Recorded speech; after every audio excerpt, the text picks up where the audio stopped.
जय हिंद साथियों, नमस्कार। स्वागत है आप सभी का हमारे YouTube channel TKM educational platform पर। साथियों, रोजाना की तरह आज की इस क्लास में हम देखने वाले हैं सामान्य हिंदी के कुछ महत्वपूर्ण प्रश्न। तो जो विद्यार्थी BSTC एग्जाम 2024 की तैयारी कर रहा है वो एक बार इस क्लास को जरूर देखें और अंत में हमें कमेंट करके ये जरूर बताएं कि आपके इन प्रश्नों में से कितने सही हो रही हैं। वैसे तो अधिकतर बच्चों को क्या है कि हिंदी बहुत सरल लगती है, लेकिन इस क्लास में देखते हैं कितने बच्चों के सही प्रश्न होते हैं। बाद में पता चलेगा कि हिंदी सरल है या फिर कठिन। ओके, तो चलिए शुरुआत करते हैं आज की क्लास की। तो प्रश्न नंबर 1 है, यह र ल व किस वर्ग के व्यंजन हैं? अंतस्थ, उष्म, ओष्ठ्य या फिर उक्त कोई नहीं। तो आपको इन चार ऑप्शनों में से बताना है यह र ल व किस वर्ग के व्यंजन है, यानी किस नाम से जाना जाता है इन व्यंजनों को। तो साथियों, इस ऑप्शन का जो राइट आंसर हो जाएगा वो हो जाएगा आपका अंतस्थ। कौन सा? ऑप्शन नंबर ए आपका क्या हो जाएगा? राइट हो जाएगा। किस वर्ग के व्यंजन है? अंतस्थ वर्ण है।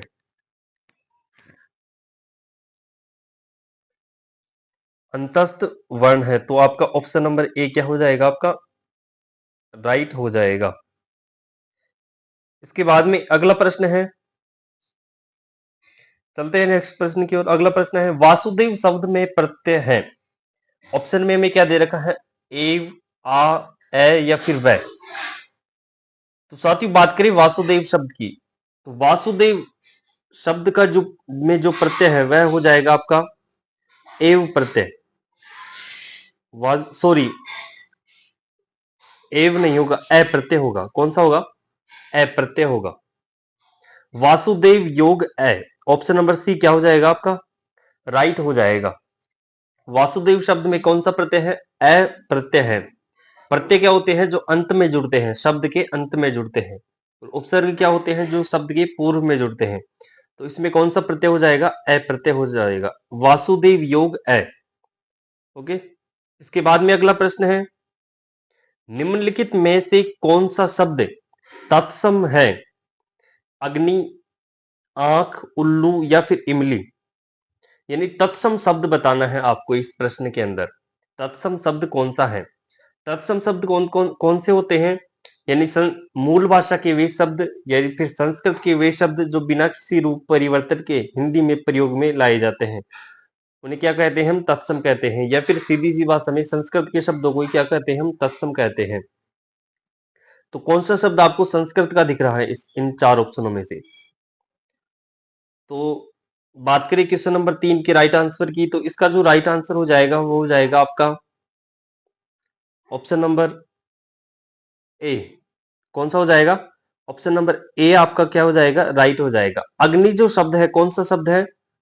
तत्सम शब्द है। कौन सा शब्द हो जाएगा आपका? तत्सम शब्द हो जाएगा। तो जिस भी साथी का ने ऑप्शन नंबर ए बताया उसका क्या हो जाएगा? राइट हो जाएगा। इसके बाद में अगला प्रश्न है,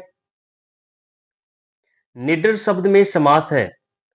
तत्पुरुष समास, अव्ययी भाव समास, द्वंद्व समास या फिर द्विगु समास। तो आपको इन चार ऑप्शनों में से बताना है निडर शब्द में कौन सा समास होगा। निडर शब्द में, तो इसमें जो समास हो जाएगा साथियों वो हो जाएगा आपका अव्ययी भाव समास। इसमें पहला पद क्या है? अव्यय है। ओके, नी अव्यय या उपसर्ग है। ओके, तो कौन सा समास हो जाएगा इसमें? अव्ययी भाव समास हो जाएगा। ऑप्शन नंबर बी क्या हो जाएगा आपका? राइट हो जाएगा। इसके बाद में अगला प्रश्न है, नरेश का सही संधि विच्छेद है? नर प्लस ईस एस, नरे प्लस से, न प्लस रेस या फिर नर प्लस ईस।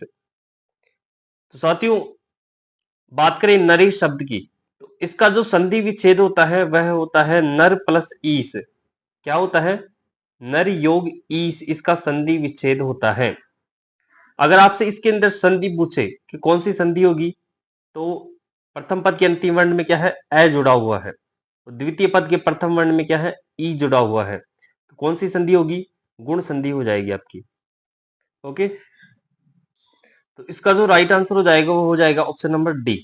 कौन सा हो जाएगा? ऑप्शन नंबर डी क्या हो जाएगा आपका? राइट हो जाएगा।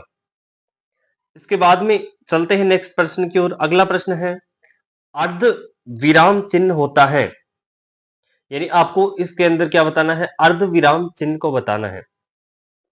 अर्ध विराम चिन्ह कौन सा होता है? इन चार में से बताना है आपको।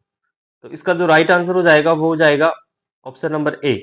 अर्धविराम कौन सा होता है? इस प्रकार से बिंदी और इस चीज के नीचे क्या लगा हुआ हो, इस प्रकार से हलंत लगा हुआ हो, इस प्रकार से कोमा लगा हुआ हो, यानी अल्प विराम लगा हुआ हो, उसे हम किस नाम से जानते हैं? अर्धविराम कहते हैं।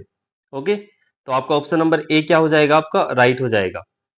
चलते हैं नेक्स्ट प्रश्न की ओर। अगला प्रश्न है, शस्त्र का प्रयोग होता है, यानी आपको इसके अंदर क्या बताना है? शस्त्र का प्रयोग होता है, किससे होता है? हाथ में लेकर व फेंक कर चलाने वाले हथियार के लिए, हाथ में लेकर चलाने वाले हथियार के लिए, फेंक कर चलाने वाले हथियार के लिए, या फिर किसी के लिए भी नहीं।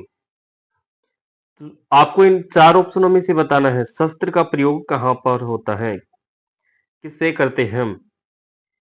ओके, तो साथियों बात करें क्वेश्चन नंबर 7 का जो राइट आंसर हो जाएगा वो हो जाएगा आपका